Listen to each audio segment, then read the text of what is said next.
welcome to the season 3 final episode of Loud Librarians. This is crazy. I'm Amber. I'm Hannah. Today, we're diving into the mailbag and answering some listener questions about all the library things and books. And as always, we got some really great and some really bizarre ones. Oh, I love bizarre. But seriously, you guys never disappoint. So let's jump right in with the first question, Hannah. What do you want to do? All right, sure. Yeah. I'll take it from here. Yeah. Our first question comes from Bookmark Bev, who asks, what's the best way to organize my home library? Amber, what do you say? That's a classic question. There's a couple of ways you can do by genre. You could go by author. You could go by color. But since it's a personal library, there's no rules. There's no rules with a personal library. No. See, with a university library such as Fordham's or public library, there's a pretty specific system here. But with your home library, I mean, you can do what you want. Yeah. Personally, I have organized my bookshelf based on fiction, fun. Well, I do nonfiction at the top, actually. Okay. And then beneath that is good fiction, and beneath that is trashy fiction, and beneath that is the trashiest fiction. So that's where I have my Andy Cohen autobiography, etc. Oh, nice. Whereas on the top I have more quantum physics stuff. So it just kind of goes from the top and then goes down based on classy level. But you can do what you want. I like color, honestly, for a personal library. I like color. Sometimes dimension, too. Totally. Yeah. Yeah. That's good. Yeah. Or vibe. Which is, I guess, what I've done with mine.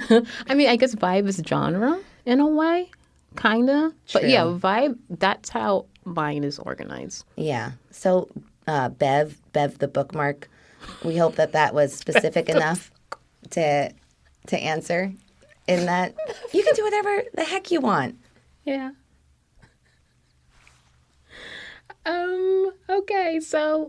Okay. This question is from Do We Dare You? Ooh, nice. And it's kind of amazing. If I accidentally spill coffee on a library book, can I microwave it to dry it out? Well, let me tell you, Dewey. Dewey dare you. I double Dewey dare you to do it. I mean, personally, I microwave myself dry when I come out of a shower. Yeah. I thought that's what everyone did. Just Exactly. apply sunscreen, right, and sunglasses. Uh-huh. If it rains, I put myself in the microwave. Yeah. You go to a pool and then microwave yourself out. So I don't know why you wouldn't be able to do that with a book, too. I like a well-done book. Yeah, a well-done book. Yeah. Absolutely. A nice Hot Pocket book. Oh, man, Hot Pocket. But yeah. so I got the thing with microwaving books, similar to Hot Pockets, is you got to be careful that the outside gets very hot. Oh, yes. And the inside is always a little colder. So it might be, you want to get the good, maybe if you leave it on popcorn setting, that could be good for a book. Mm-hmm. But it might turn into popcorn, so you got to be careful. What are the other settings on a microwave? I actually don't know. I mean, neither. I just hit 30 minutes, 30 seconds, and then I just walk away. To be honest with you, I actually haven't had a microwave in 8 years. But okay, seriously.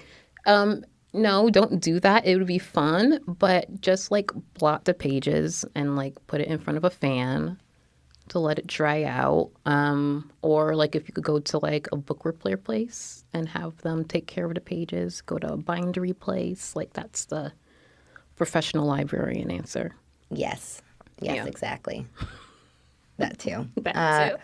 All right, well, moving on. Yeah. Our next question comes from Library Lover 42, who asks, if you could be any book character for a day, who would it be and why? Okay, there's two.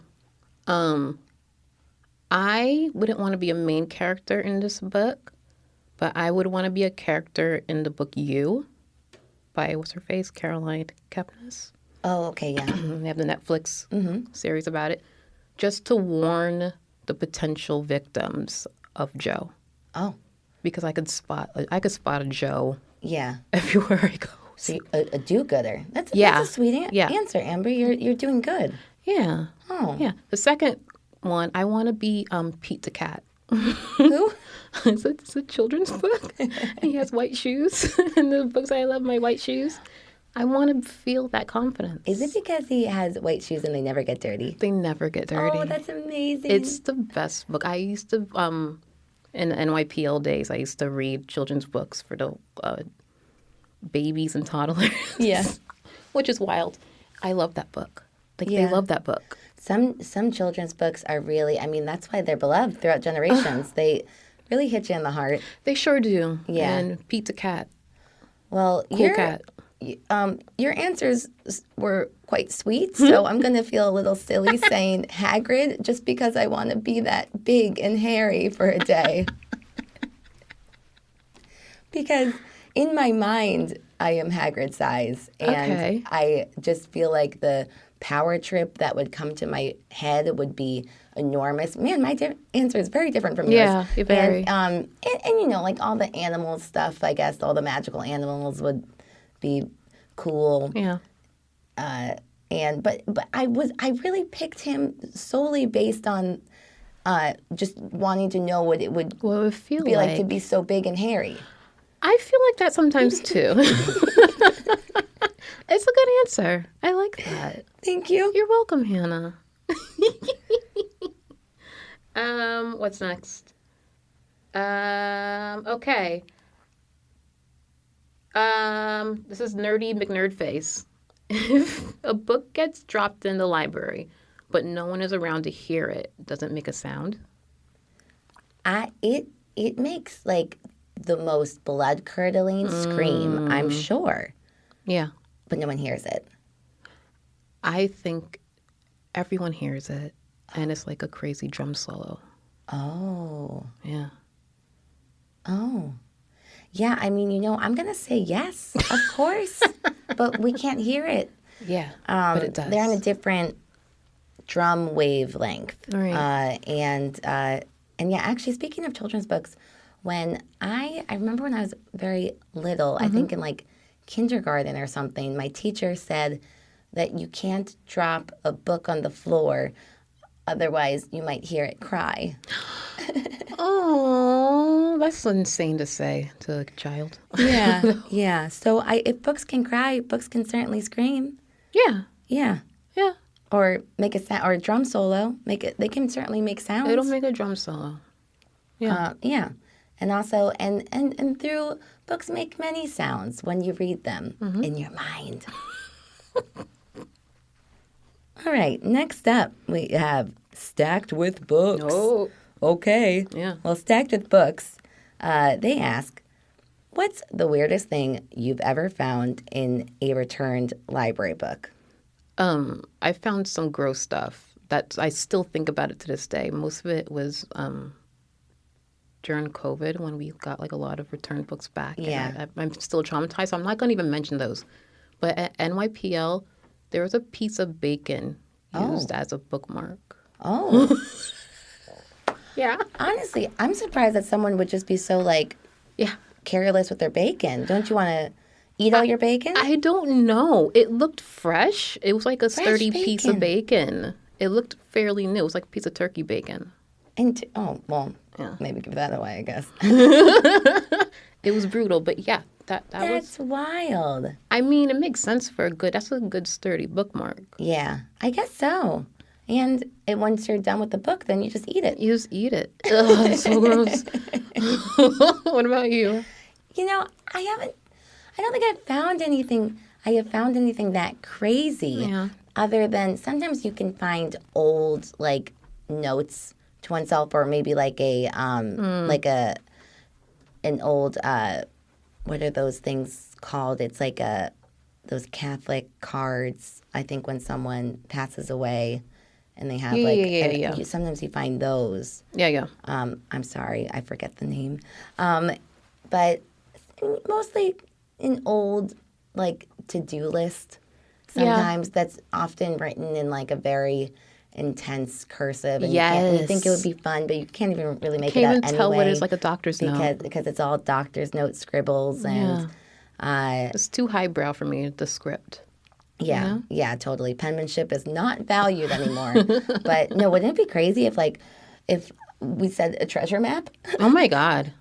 I'm sure we could find one here. Maybe we could find Yeah. one. If anyone has found a treasure map in an old book, Please let us know. let us know. Or Yeah. don't. Keep it your little secret and have fun. Find your treasure. All right, this is a more serious question from Quiet Rebel. How can libraries stay relevant in the digital age? That is a good question. Great question. Quiet rebel. Well, personally, I feel like, I don't know about you, Amber, but sometimes when like I tell people that I'm a librarian, they'll say like, what's the point of that? No one goes to the library Right. anymore.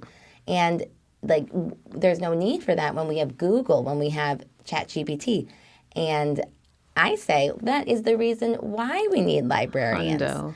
Because even the library as a physical space, I mean, it's existed for how, like, you know, in ancient times through now. I think it will still exist in some physical space of being, whatever that means. If it's a more maker space sort of thing, or a place where books and scrolls are gathered, who knows? But like the fundamental essence of our job is to teach people how to seek good information, and information always exists. I mean, especially now more than ever, we're in the information age. We're more important now, I think, than ever before with so much misinformation going Absolutely. around. And it's not just that aspect. Like, the space we're sitting in right now, we're in the Light Center, and is like maker space. We're in a podcast room. You could have digital printing, you could sew. Like, there's so many resources that the library provides in academic and public that are so vital to communities that Yes. like we're not going away, no matter how many times or how many articles are going to be like, are they dead, or is the library going to be closed? Like, Right. get out of here. We're going to be here for a very long time. Of course, of course. So, I mean, I totally agree. And so how can libraries stay relevant in the digital age? Baby, we are relevant. Yeah, we keep on keeping on. No, but thank you for your question, Quiet Rebel. It's a good one. Great question. But now we have for the pièce de résistance. We have books are life. 1, 2, 3. Yeah. Sure. Wants to know if libraries were to start lending out something other than books, what should it be? Plants. Like, I'm obsessed with plants, and if I could be able to be like a plant foster mom and like take care of a cactus for 30 days, or like bring back a dying plant to life for 30 days, Yeah. or however 30 days, right, to take something out in the library, Yeah, for give or undergrads. take. Yeah. Yeah. That would be amazing. I was thinking dogs, but like but we could do that at a foster or Yeah. a shelter, but plants. Plants. Yeah. Like, would it start with like the seeds, or would it already I think give be- them a full-blown plant. Mm-hmm. Yeah. Yeah, that's a good idea. Right? Yeah, I guess like, I mean, I don't know. I'm so like now I'm back on the shoes thing, but I guess that can get a little weird with when you keep on wearing other people's shoes. But you know, we do it when we go bowling, and Oh, that's true. personally, I That's- love the feeling of bowling shoes. Are I you don't- serious? I love to Really? slip my foot in the bowling shoe. So I. The look I just gave Hannah. Well, remember that band Bowling for Soup? More like Bowling for Shoes, Bowling for Shoes. at the library.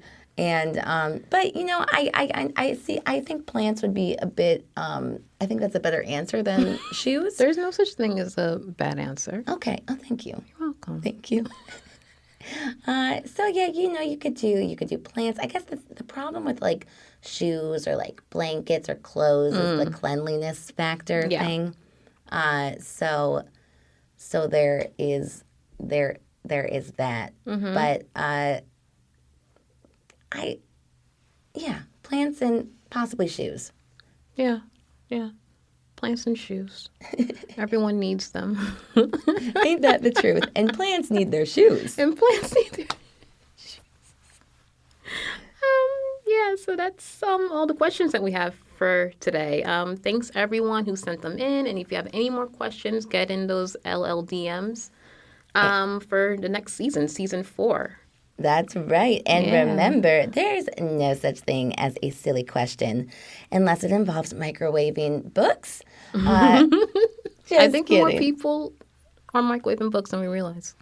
Oh, gosh, it's an epidemic. It's an epidemic. If one person is asking that question, that means there's multiple people. This is why libraries must exist in the digital age. Yeah, yeah. We have to get the word out. Stop microwaving books. And at least turkey bacon is kosher. That's true. Yeah. That's true. Accurate, yeah. Yeah. Yeah. And halal. So I guess turkey bacon It's the go best back choice to to that go for a bookmark. is a good choice to go for a bookmark, especially if you're going to be, circulating the book around. You don't know Yeah, who the yeah. user might be next. They might not. There might be a vegetarian Yeah. or religious restrictions. So they're being thoughtful. They're being very thoughtful, I Yeah. guess. And that's what we got for this season. Yeah. It's been good. It's been great. Follow us on the Loud Librarians Pod Instagram, and we will see you next semester. Bye, guys. Bye. Thanks.